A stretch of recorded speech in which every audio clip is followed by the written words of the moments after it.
When did you realise that Richmond were going to win a year after you left? Yeah.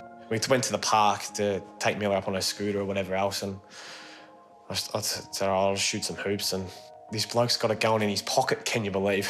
He's running around beside me, he's got it in his pocket. And I didn't say anything to him. I was just, I'm trying to avoid this. I said, Katie, right, let's go. And I remember checking my phone, thinking, oh, well, it must be nearly over here. And I thought Richmond had won, and I had almost convinced myself that it wasn't fair. It was too unfair for it to happen, for them to win without me, you know, after everything that I'd gone and done. And for it to be the year later, I was like, that can't possibly happen, you know, like that's just... But I remember it just broke my heart. I remember watching The Simpsons when you can almost see Ralph's heartbreak, and that was me. The heart broke. I was just like, I couldn't believe the turnaround, you know, and everyone that I speak to that's there and played in it and coached and whatever else, they couldn't believe it either. But Dimmer's a magician, you know, he's turned that place around, and it was just heartbreak. Did you question everything at that point? Absolutely, I questioned everything. I think I apologised to Katie 10 times in the next 20 minutes. I said, I'm so sorry for dragging you up here. And I said, how can this happen? You know, I'm so sorry. I couldn't, yeah. And she said, don't you dare. But I'm saying this with tears just running down my face. I was just angry, you know, because as I said, I felt like it just felt so unfair. And I know that's going to probably cause stir, and everyone will say, oh, well, you had the choice and whatever else. But I did what I thought was right at the time for my own mental state of mind. The next few months become pretty, really challenging for you and Katie. Christmas, you got some pretty special moments. Yeah, it was in the Monash hospital. Sarah was across the road in palliative care. She'd really deteriorated at this stage, so she was battling. But we, you know, brought Alfie out in his little wheel, in his pusher, and Sarah, she got tired so quickly because she was worn down, you know. But she was there, and we all, you know, she loved her champagne, so we all had a champagne with her, and yeah, it was our last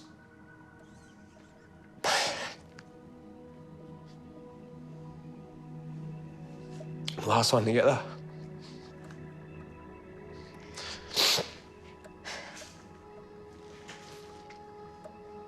All right. Do you want to move? No, I'm okay.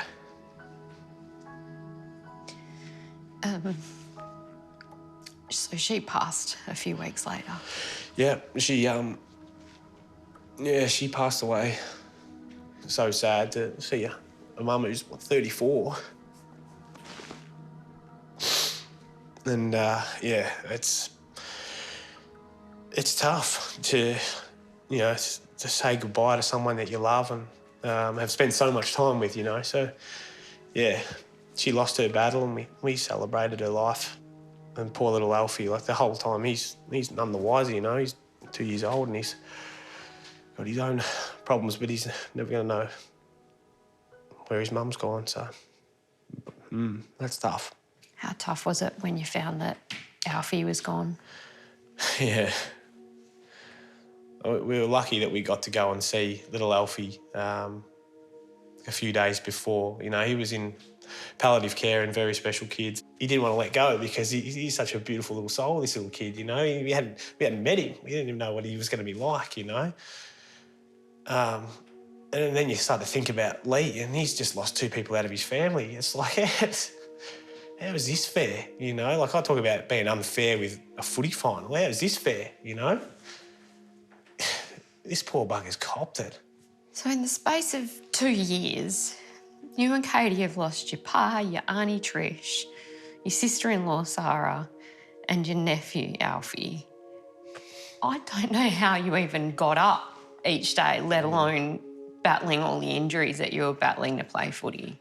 Yeah, it was tough, Nez. Look, I don't like to make excuses for things that have happened and whatever else, but we were going through some stuff that was hard to deal with, you know, so I couldn't have done it without like Katie. She's my wife, my best mate, but she's also She's the one that picks up the pieces when I'm having a bit of a sulk. All this is going on in the background. Meanwhile, you're trying to get back playing footy and doing your job. Yeah. The call that you got from the doc saying that it was going to be 8 to 10 weeks this time around. Yeah. What was that phone call? I started the year playing as good a footy as I had for 3 years. So I was doing just some 200s at the end of a session, and I felt a pull in my calf. And I was like, I think I've just done something here. Doesn't feel like much, but let's just test it. Let's go and get it scanned. And I'm sitting there on the couch, I'm thinking, oh, this will be okay, I'll be fine.